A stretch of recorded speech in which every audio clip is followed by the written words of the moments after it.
Imagine sitting on a $34 billion mountain of guaranteed future revenue. But, the entire market is just absolutely terrified that your closet is full of zombies. Right, which is quite the visual. Yeah, but that's exactly the multi-billion-dollar fear that IQVIA had to extinguish on their earnings call this week. Absolutely, and it was a very real fear. I mean, a major competitor had just written down 15% of their own backlog. So they effectively admitted that billions of dollars were tied up in inactive, dead-end clinical trials. Yeah, these are trials that would never actually generate a dime of cash. Exactly. So when IQVIA's management team picked up the phone to report their second quarter 2026 results, they were staring down a Wall Street that was highly skeptical. Oh, hyper-vigilant. Right. They were ready to sell on the slightest hint of accounting mirages. So welcome to this Talk Tickers Deep Dive. Glad to be here. Our mission today is to cut through the corporate jargon, strip away the noise, and look at the underlying mechanics of what is actually happening at IQVIA, which is ticker symbol IQV, for those of you following along. And there is a lot to unpack. There really is. We have a mountain of data to get through, and we're going to break down the operational realities behind the numbers, focusing on the actual mechanisms driving the business for you, the retail investor, not just the surface level metrics. Because the environment going into this call was, honestly, it was incredibly tense. Yeah. How bad was it behind the scenes? Well, we monitor a massive volume of these transcripts across the sector, and the level of anxiety surrounding contract research organizations, or CROs, has been elevated for months now. Investors were basically demanding transparency. Exactly. They didn't want adjusted metrics, Right. No vague promises about future synergies. No, they wanted to know if the underlying demand for clinical trials and drug commercialization was actually holding up under all this current macroeconomic pressure. And the tone management took to address that anxiety was pretty striking, right? It was borderline defiant. Yeah. We often talk about how executives use obfuscation by design. Like they point to one shiny metric to distract you from the fire in the background. The classic sleight of hand. Exactly. But the CEO of IQVI did the exact opposite here. He stated plainly on the recorded line that in his 25 years of reporting earnings, this was the, quote, cleanest quarter he had ever seen. That is a massive statement to make on Wall Street. I mean, that's a heavy claim when you have institutional analysts nitpicking every single syllable you say. Right, because it sets a bar that the math then actually has to clear. Yeah, let's talk about that bar. What does cleanest quarter actually imply? It's a definitive claim. When a chief executive uses a phrase like that, they are essentially daring the market to find a flaw. Okay, go ahead, check our math. Exactly. They're saying, check the cash flow, check the revenue recognition, look at the forward guidance. Yep. You are telling the analysts that there are no one-time tax benefits padding the numbers. No weird accounting maneuvers artificially inflating the bottom line. Right. No hidden landmines in the operating expenses.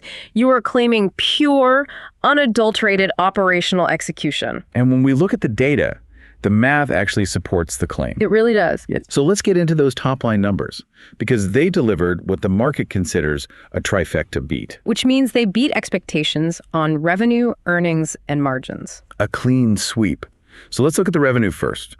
Total revenue for the second quarter came in at $4.368 billion. Which is massive. Right. On a reported basis, that is an 8.7% increase year over year.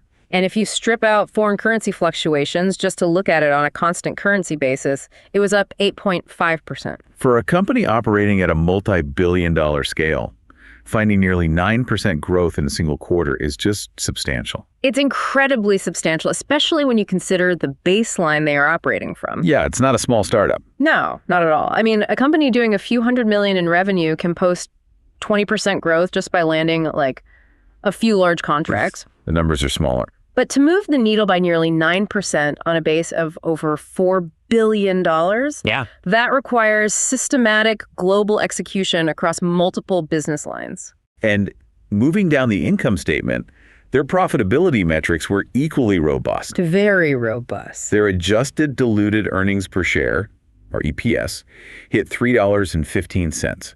That is a 12.1% increase year over year. Double-digit EPS growth is exactly what you want to see. And their adjusted EBITDA, so that's earnings before interest, taxes, depreciation, and amortization, came in at $994 million. Up 9.2%. Right. And just to ground that metric for you listening, EBITDA is often used as a proxy for the core operational cash flow of the business. Yeah, it strips out the capital structure and the tax environment. Exactly, to show you exactly how much money the actual operations are throwing off.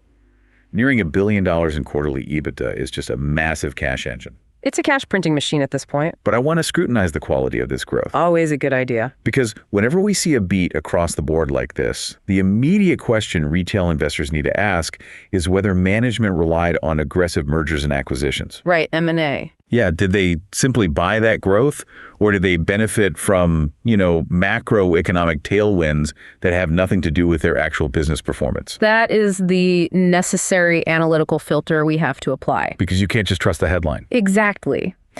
Growth through acquisition can easily mask a decaying core business, but the underlying data here points directly to genuine organic acceleration. Which is the holy grail. Right. Management noted that organic growth, which is the revenue growth, generated strictly from their existing core business, excluding any recent M&A activity, accelerated for the whole company to 6% year over year. Okay, to put that 6% organic growth into perspective, that is 3 times the organic growth rate they delivered just 1 year ago. Think about that. Yeah, they have effectively tripled the internal velocity of their core operations in 12 months. That is no small feat. Not at all.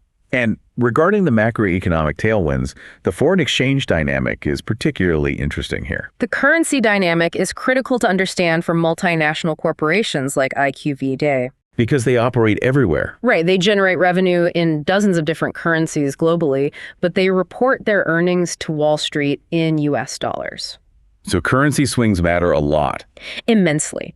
When the dollar weakens against the euro or the yen, the revenue they earn overseas translates into more dollars. Which artificially inflates their growth rate on paper. Exactly. Now, when they provided guidance for this quarter 3 months ago, they had modeled in a certain amount of help from foreign exchange. But the actual currency translation ended up being less helpful than they anticipated, didn't it? Much less helpful. So they achieved this massive revenue and earnings beat with less of a macroeconomic tailwind than Wall Street had even modeled for. Wow, so they didn't get pushed over the finish line by a favorable currency exchange rate at all? No, the actual underlying business just ran faster than expected. Which means the organic beat is fundamentally stronger than the headline numbers even suggest? Absolutely. When your organic growth accelerates while currency translation is actually working against you, it indicates that your pricing power, your volume of services, and your overall market share are all expanding simultaneously. Okay, so they blew past revenue expectations. But top-line numbers are ultimately a lagging indicator of past success, right? Right. It's the exhaust fumes of what they already did. Exactly. A strong quarter of recognized revenue just tells us what contracts they already finished. To see if this growth is sustainable, we have to look at what is actually driving the demand going forward. And that brings us to their clinical trials business. Yes, known as R&D Solutions. This is the absolute core engine of IQVIA. The bread and butter. In the second quarter, R&D Solutions generated $2.575 billion, which is up 8.8% on a reported basis. But the metric that dictates the future of this segment is their net new bookings. Right, and those came in at $3.15 billion. That is a 19.3% increase year over year.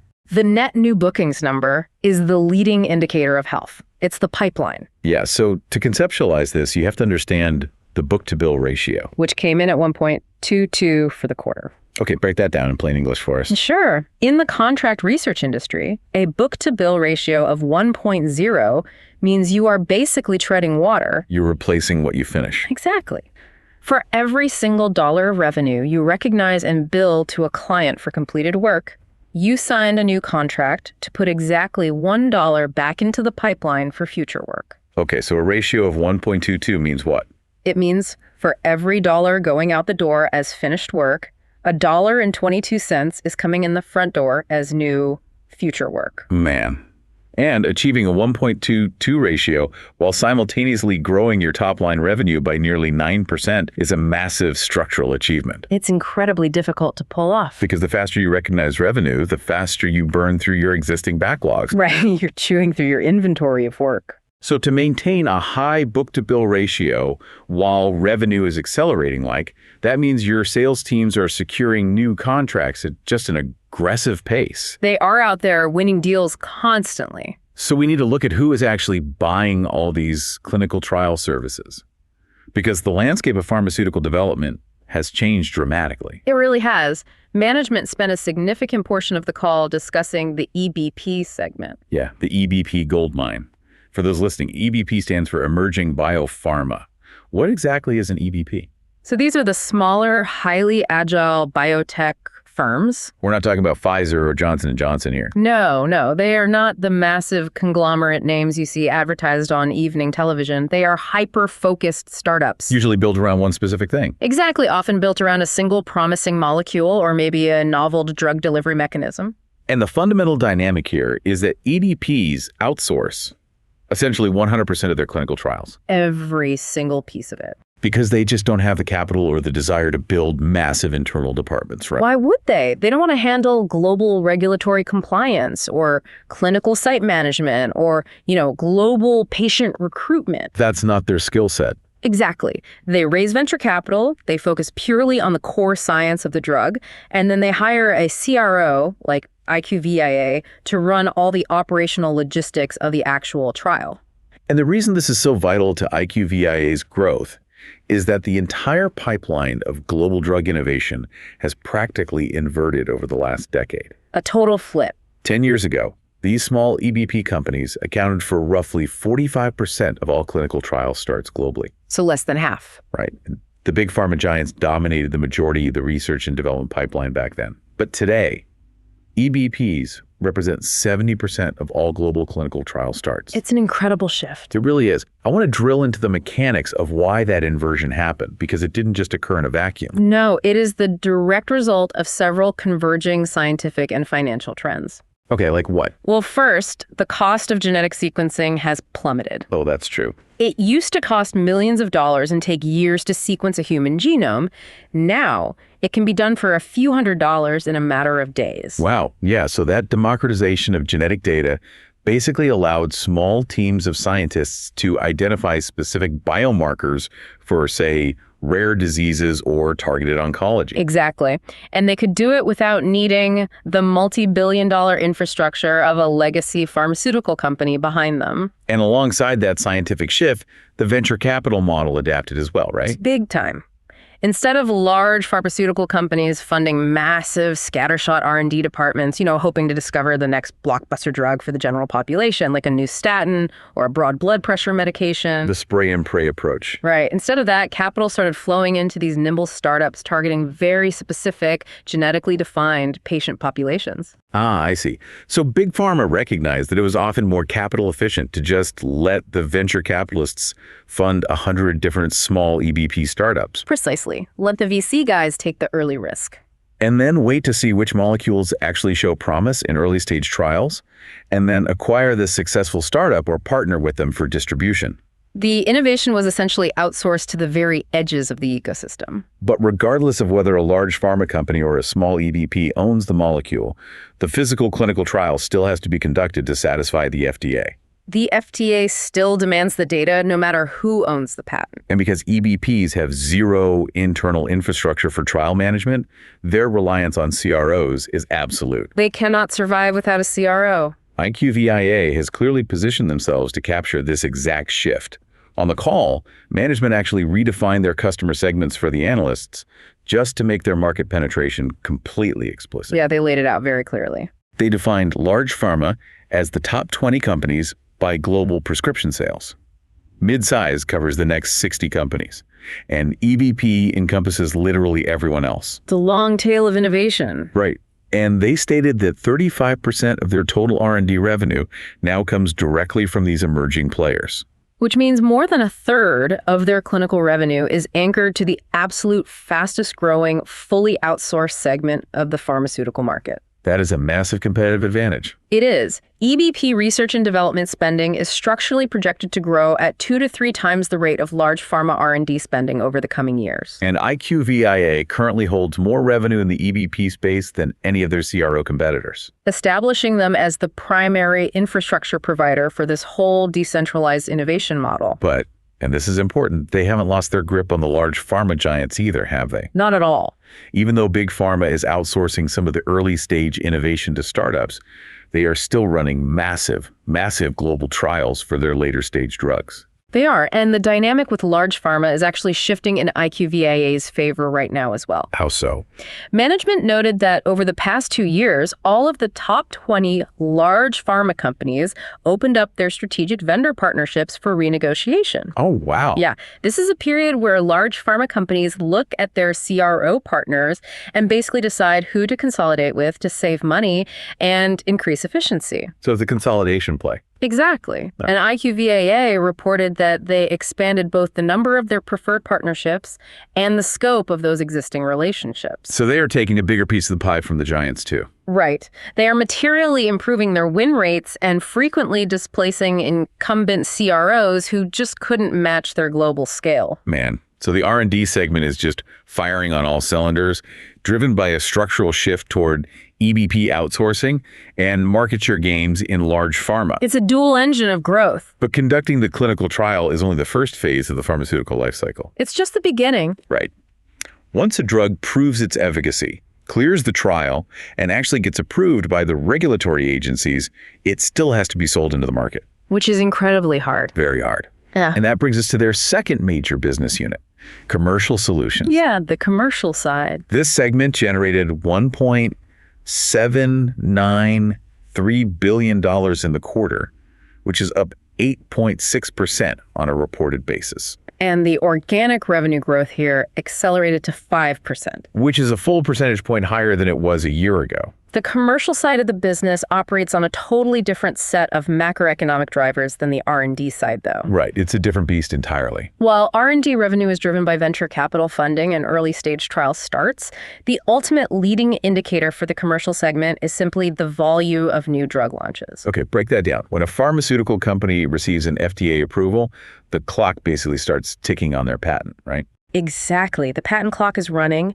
They have a limited window to educate the medical community, navigate all the complex payer and insurance dynamics, track global prescription data, and engage directly with the patients. They need an immense amount of data and infrastructure to execute a successful launch before generics hit the market. Time is literally money for them at this stage. And the CEO dropped a metric on the call that highlights the current demand environment, which blew me away. New drug launches are up 45% in the first half of 2026 compared to the first half of 2025. A 45% jump is a massive spike in commercialization activity. It is. So let's look at the mechanism behind that surge. Why are we seeing 45% more drugs hitting the market right now? It is a confluence of factors, really. Part of it is just the regulatory pipeline finally normalizing. Normalizing from what? From COVID-19. During the pandemic, many clinical trials that were not related to infectious diseases faced severe delays. Right. Nobody could go to the hospital for a routine trial checkup. Exactly. Enrollment paused, hospitals were completely overwhelmed, and the FDA had to prioritize emergency authorizations. So we are now seeing that backlog of delayed trials finally completing their phase 3 data locks. Submitting their applications and finally receiving approval. That makes total sense. Additionally, we are seeing a wave of new therapeutic modalities entering the commercial phase globally. Things like targeted oncology treatments and the massive expansion of GLP-1 therapies for metabolic conditions. Oh yeah, the weight loss drugs are everywhere right now. Exactly, and launching those globally requires a huge commercial effort. And roughly half of all the spending associated with launching a new drug typically occurs in the first 24 months post-approval, right? That's right. It's very front-loaded. So this 45% increase in first-half launches is a leading indicator that is fueling IQVIA's data, analytics, and commercial engagement teams right now. And it will continue to generate revenue for the next 2 years as these drugs roll out across different global geographies. Okay, let's break down how this $1.793 billion in commercial revenue is actually constructed, because they divide it into 3 primary buckets. They do. The first bucket, which represents about 30% of their commercial sales, is dedicated to, quote, understanding the market. Okay, what does that actually mean? This is where IQVIA leverages its massive proprietary data assets. Pharmaceutical companies buy this data to understand prescription trends, analyze competitive market share in specific therapeutic areas, and map out exactly where specific patient populations are located. Basically, they buy the map. Right. They need the map before they send the sales reps out. Got it. The second bucket is planning commercial strategies, which makes up roughly 20% of the segment and is growing at a high single-digit rate. This is essentially their analytics and consulting arm. Okay, so once a pharma company has the map, they hire IQVIA's analysts to build the actual launch strategy. Exactly.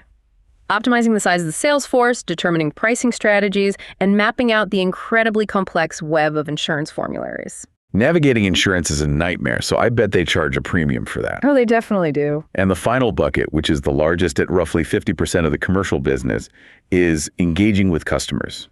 This encompasses patient solutions, technology platforms, and active commercial engagement services. And this segment is growing at high single digits to low double digits. What is particularly notable here is the trend of full commercial outsourcing, isn't it? It is a huge trend right now. Large pharma companies are increasingly just handing over the entire commercialization process for specific therapies in select geographic regions right to IQVIA. Like, here are the keys, you drive. Exactly. Trusting them to deploy the technology, run the marketing campaigns, and engage the physicians entirely on their behalf.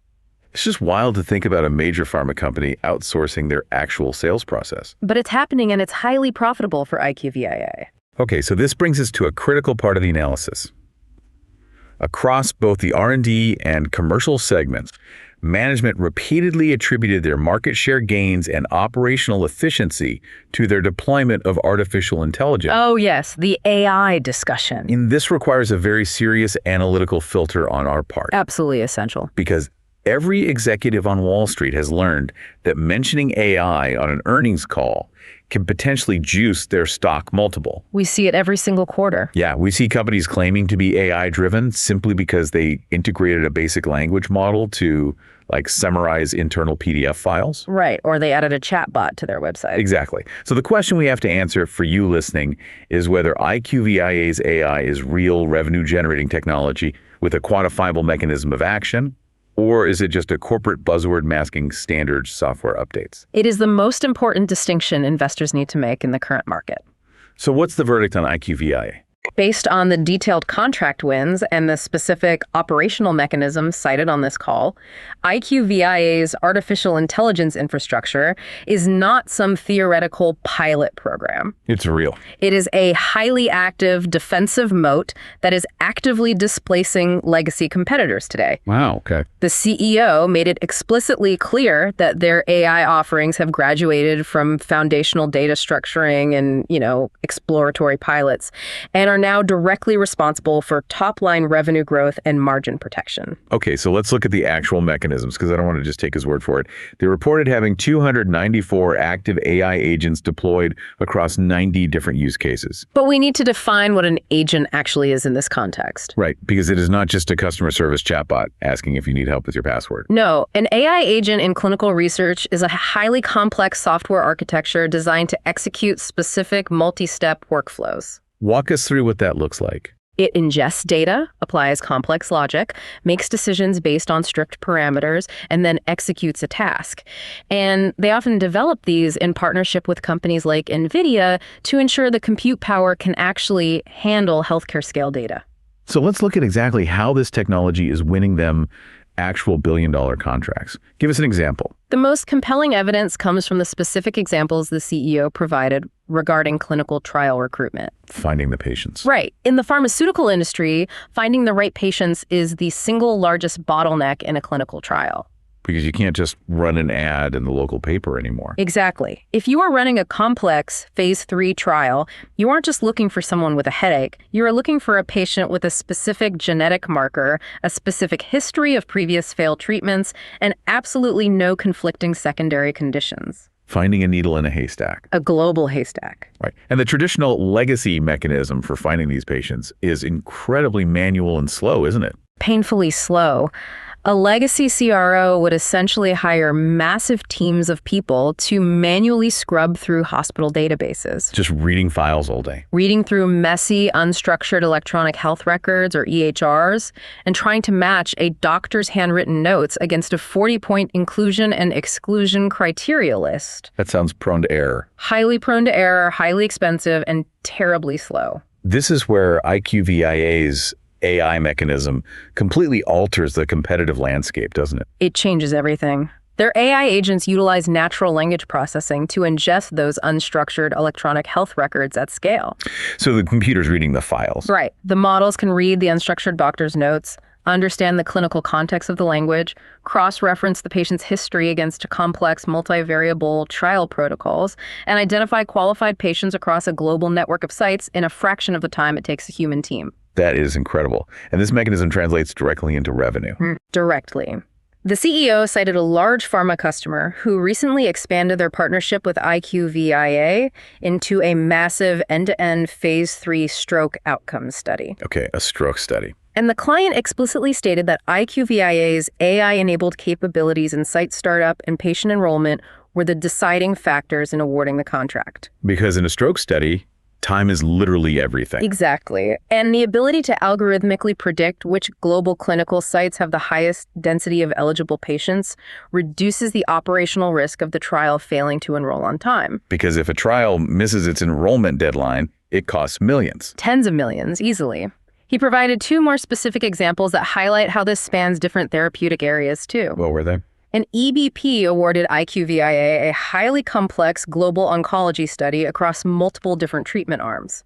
Again, the AI-enabled patient recruitment engine was the deciding factor. Because it offered speed and predictability that legacy CROs just couldn't model. Exactly. And the third example involved another EBP selecting them for a global autoimmune program. What did the AI do there? In this case, IQVIA's AI was utilized to manage patient-reported outcomes, ensuring better retention and protocol compliance throughout the life of the trial. Which is critical for preserving the integrity of the data submitted to the FDA, right? If patients drop out, the data is ruined. Precisely. So they are not selling AI as an abstract concept. They are selling the outputs of AI. Which are speed, accuracy, risk reduction, and data integrity. And the pharmaceutical industry is adopting it aggressively. 19 of the top 20 pharmaceutical companies have deployed active IQVIA AI solutions within their own workforces. 19 out of 20. That is market dominance. It is. And even more structurally significant, 4 of the top 10 pharma giants have contracted with IQVIA to co-develop proprietary AI roadmaps. Wait, co-develop, so they're integrating IQVIA's technology directly into the core infrastructure of the pharma company itself. Exactly. Which creates an immense switching cost and a highly defensive moat for IQVIA. Wow. Legacy CROs, who are still relying on manual data scrubbing, simply cannot compete in the bidding process when IQVIA can guarantee faster enrollment times through algorithmic patient matching. It's like bringing a calculator to a supercomputer fight. All right, so having established that the operational execution in the second quarter was exceptionally strong, driven by surging EBP demand, a structural spike in commercial drug launches, and genuine technological displacement via AI, the analysis must shift forward. We have to look at the future. Right. The market does not pay a premium for past performance. It pays for future cash flows. So we have to examine the management guidance for the remainder of 2026. And the forward forecast presented on the call was highly confident. Yeah, management raised their full year 2026 guidance across the board. They did. They now expect total revenue to be between $17.275 billion and $17.475 billion. The new midpoint of that range represents 6.5% year-over-year growth. Which is a clear acceleration from their previous guidance of 5.8%. So we need to dissect exactly where that extra growth is originating from, just to ensure it aligns with the operational strengths we just discussed. Right, let's look under the hood. The raised guidance includes an expectation of 100 basis points of higher organic revenue growth. For clarity, 100 basis points equals a full 1%. So they are projecting their core internal business to grow a full percentage point faster than they anticipated just 3 months ago. That is a very bullish signal. They are also absorbing a minor 50 basis point contribution from M&A, specifically related to their recent acquisition of select assets from Charles River.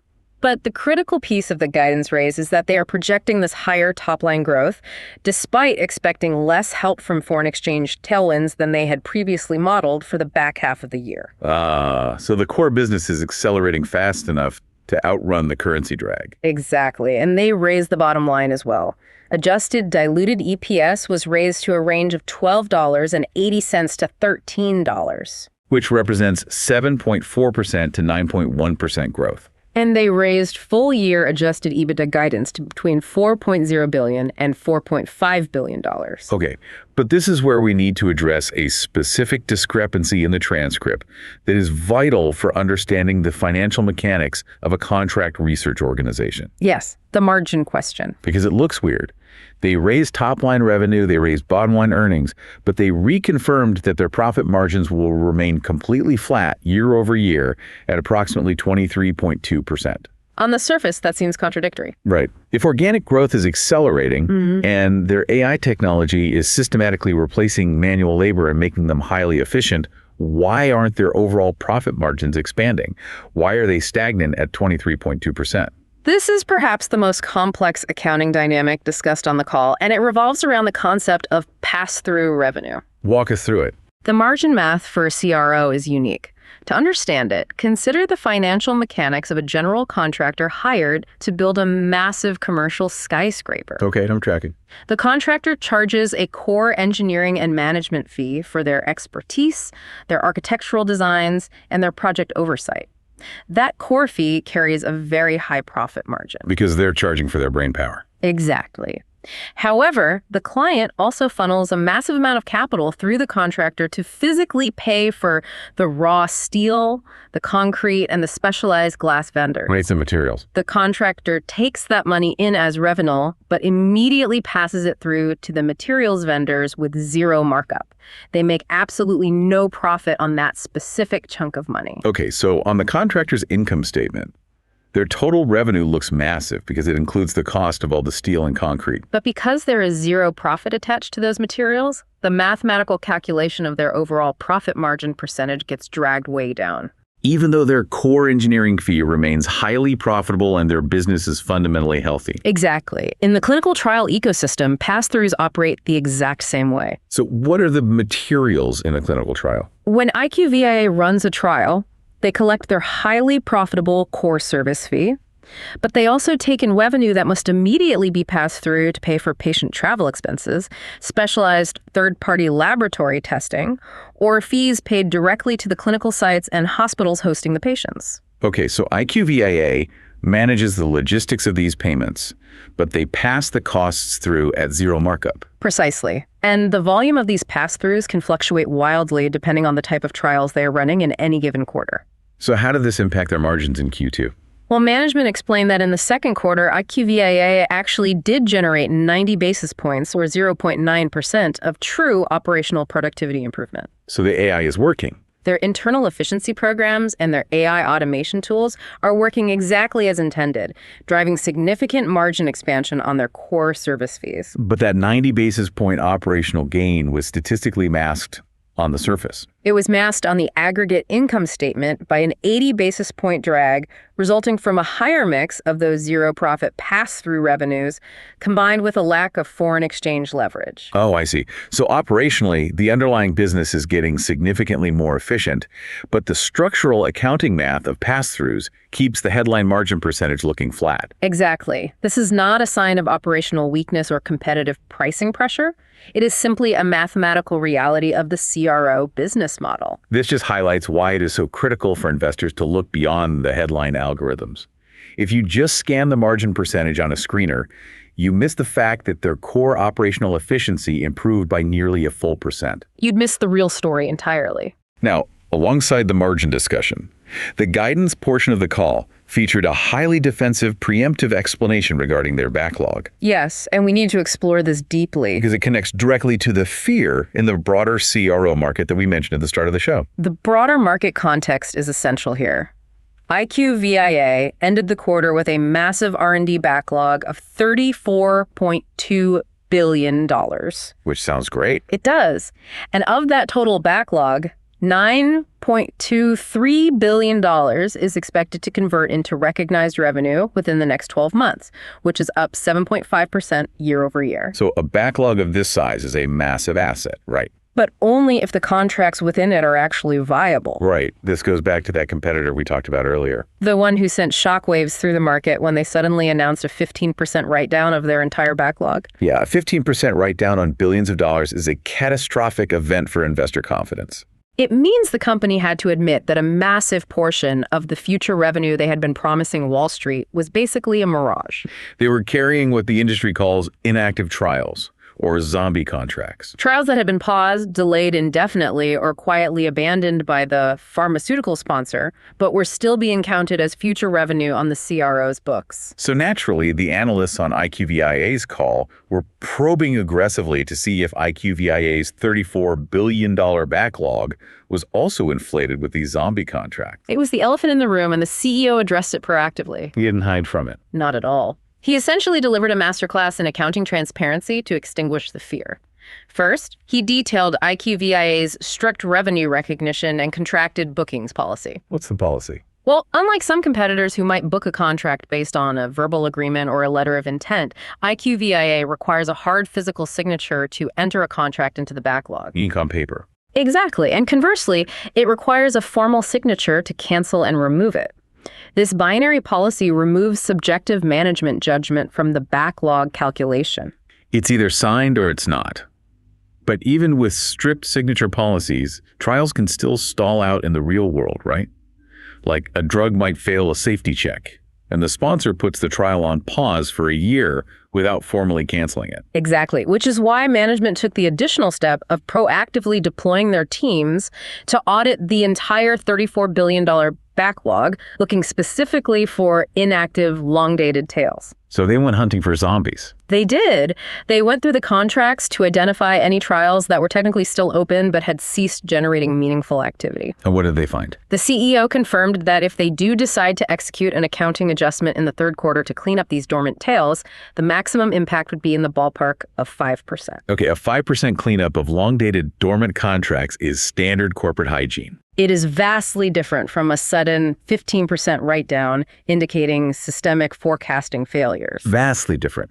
But the most important part of this defense was how that potential 5% adjustment impacts the near-term cash flow. That is the critical distinction. Management explicitly assured the market that any potential 5% adjustment to the total backlog would have absolutely zero impact on historical financial results. Zero impact on their current 2026 guidance. And most importantly, zero impact on the $9.23 billion in revenue they expect to convert over the next 12 months. So the cleanup is isolated to the distant, inactive tail of the backlog. Completely insulating the near-term cash flow engine from any shock whatsoever. They proactively built a firewall around their near-term revenue projections, ensuring the market knew their guidance was rock solid. It was a very strong move. So, having systematically walked through the massive headline revenue beats, the structural shift toward the EBP segment, the 45% surge in commercial drug launches, the verifiable deployment of AI automation, the raised organic guidance, and the proactive defense of the backlog integrity, we arrive at the final verdict. The bottom line. Right. We examine all this data to answer one question for you, the listener. Is the operational reality detailed on this earnings call a bullish or bearish signal for the underlying business? Based on the synthesis of the operational data, the structural tailwinds they have secured, and the acceleration of their core metrics against macroeconomic headwinds, the analysis points to a highly bullish signal. Unapologetically bullish. Let's break that bullish thesis down into actionable pillars.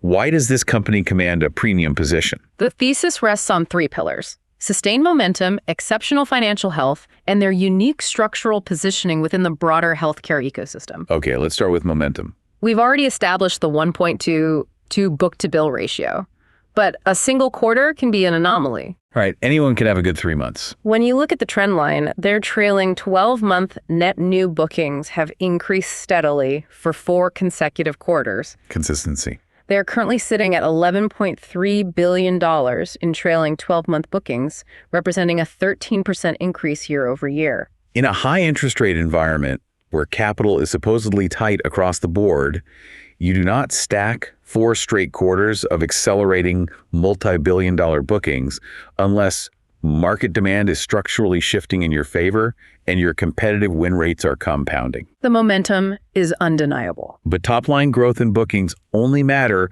if the company is efficiently converting that activity into actual cash. Exactly. Growth is an abstract concept. Free cash flow is reality. So the second pillar, financial health, is where the rubber meets the road. And their balance sheet is generating exceptional cash flow. They produced $360 million in free cash flow in the second quarter alone, which is a 23% increase year over year. Free cash flow is the ultimate metric of corporate health because it is the cash remaining after all operational expenses and capital expenditures have been paid. It is the hardest metric to manipulate through accounting maneuvers. Generating that level of free cash flow gives management immense flexibility in capital allocation. And we need to look at exactly how they are deploying that cash because their strategy signals their internal confidence. They are aggressively returning capital to shareholders through share repurchases. In their own stock. They bought back $398 million in stock just in this quarter. For the first half of the year, they have repurchased $950 million in shares. Almost $1 billion. And they still have $2.8 billion remaining in their current buyback authorization. The mechanics of share buybacks are a crucial driver of long-term value for investors. When a company uses its free cash flow to buy its own shares on the open market and retires them, it reduces the total number of outstanding shares. Shrinking the pie. Right, which means that even if the net income of the company remains completely flat, the earnings per share mathematically increases because the profit is divided among fewer shares. It is a highly efficient way to compound shareholder value. It is. And it is particularly notable that they are aggressively executing these buybacks while their stock is trading near historical highs. That shows serious conviction.